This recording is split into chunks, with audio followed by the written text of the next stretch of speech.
சிகப்பு காக்கட்டான் அப்படின்னு சொல்லக்கூடிய இந்த பூச்செடியை எப்படி நடவு செய்கிறது அப்படின்னு இந்த வீடியோ பதிவில் பார்க்க போகிறோம். ஃபர்ஸ்ட் டைம் பசுமை கார்டனிங்கில் வீடியோஸை பார்க்குறீங்க அப்படின்னா ஒரு வீடியோ பார்க்கும்போதே சேவ் பண்ணி வச்சுக்கோங்க. அப்பப்போ போய் தேட முடியாது தெரியுங்களா.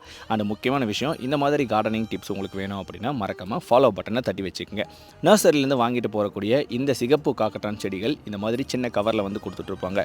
ஒரு மளிகை செடிகளை நீங்கள் நடவு செய்கிறீங்க அப்படின்னா செம்மண் கலவை இல்லை உங்களோட கார்டன் சாயில் பார்க்குறதுக்கு நல்லா இந்த மாதிரி சூப்பராக இருக்குது. அண்டு முக்கியமான விஷயம், மண் கலவை எடுக்கும்போது நல்லா உதிரியாக எடுத்துக்கணும். ஒரு மண்கலவை நம்ம மிக்ஸ் பண்ண போகிறோம் அப்படின்னா இயற்கையில் கிடைக்கக்கூடிய மாட்டுச்சாணத்தோட தொழு உரம் இல்லை வெர்மி கம்போஸ்ட்னு சொல்லக்கூடிய இந்த மண்புழு உரங்களை கொஞ்சமாக ஆட் பண்ணிக்கிறீங்க. இப்போ ரீசெண்டாக வந்து பார்த்திங்கன்னா இந்த வேப்பம் புண்ணாக்கு ஆட் பண்ணுறது மூலயமா இந்த பூச்சி தாக்குதல் அண்டு வேரைகள் நோயிலிருந்து காப்பாற்றலாம். அண்டு முக்கியமான விஷயம், இது எல்லாத்தையும் ஒன்றா மிக்ஸ் பண்ணி எடுத்துக்கிறீங்க. சரிங்க தம்பி, இதில் எதுவும் உரங்கள் வந்து பார்த்துட்டிங்கன்னா ஆட் பண்ணக்கூடாதா, அதாவது செயற்கை உரங்கள்னு கேட்குறீங்க. இந்த மாதிரி மிக்ஸ் பண்ணும்போது எதுவும் சேர்க்காதீங்க.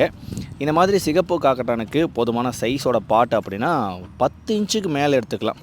இந்த செடிகள் நல்லா புஷ்ஷியாக பெருசாக வளரும், பூக்களுமே நிறைய கொடுக்க ஆரம்பிக்கும். நம்ம எடுத்து வச்சுட்ருக்க இந்த மண் கலவையை ஒரு பாதி அளவுக்கு நிரப்பி நம்ம எடுத்து வச்சுருக்கோம் தெரியுங்களா, அந்த செடிகளை இதுக்குள்ளே வைக்க போகிறோம். நிறைய பேர் இந்த மாதிரி கவரில் எடுத்துகிட்டு வந்து கவரோட பிரித்து எடுக்காமல் செடியை மட்டும் பிடிங்கி எடுக்கிறீங்க. ஸோ ஆப்போசிட்டில் வச்சு சைடில் ப்ரெஸ் பண்ணிவிட்டு இப்படி எடுத்தால் அந்த தாய் மண்ணோடவே அப்படியே கிடச்சிரும். ஸோ இப்போ இதுக்குள்ளே வச்சு பார்க்குறோம் எப்படி இருக்குன்ட்டு. கண்டிப்பாக மேலே வரும். அதனால் கொஞ்சம் மண்ணை ரிமூவ் பண்ணிவிட்டு செடிகளோட அந்த தண்டு பகுதி கரெக்டாக உள்ளே இருக்க மாதிரி பார்த்து நம்ம எடுத்து வச்சுட்ருக்க இந்த மண் கலவையை நிரப்பி விடுறங்க.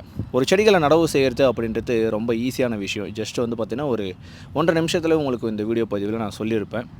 எங்கேயாச்சும் நர்சரியில் வாங்கிட்டு வரீங்க அப்படின்னா கண்டிப்பாக இந்த முறையில் நடவு செய்யுங்க. இல்லை இந்த மாதிரி செடிகள்லாம் சேலுக்கு எடுத்துகிட்டு வரலாம் அப்படின்னு நீங்கள் நினச்சிங்கன்னா கேளுங்க. கூடிய சீக்கிரம் இந்த மாதிரி செடிகளை காம்போ பேக்கில் நம்ம கொடுத்து விடுவோம். பசுமை கார்டனிங்கில் செடிகளை வாங்கணும் அப்படின்ட்டு எத்தனை பேர் வெயிட் பண்ணிகிட்ருக்கீங்க. அதுவும் இந்த மாதிரி செடிகள்லாம் நீங்கள் சேல் பண்ணிங்கன்னா கண்டிப்பாக தாராளமாக நாங்கள் வாங்கிப்போம் அப்படின்ட்டு நம்மளோட ஃபாலோவர்ஸ் கேட்டாங்க அப்படின்னா உங்களுக்காக தான் இந்த பசுமை கார்டனிங் கண்டிப்பாக கூடிய சீக்கிரம் சேலுக்கு வந்துடும்.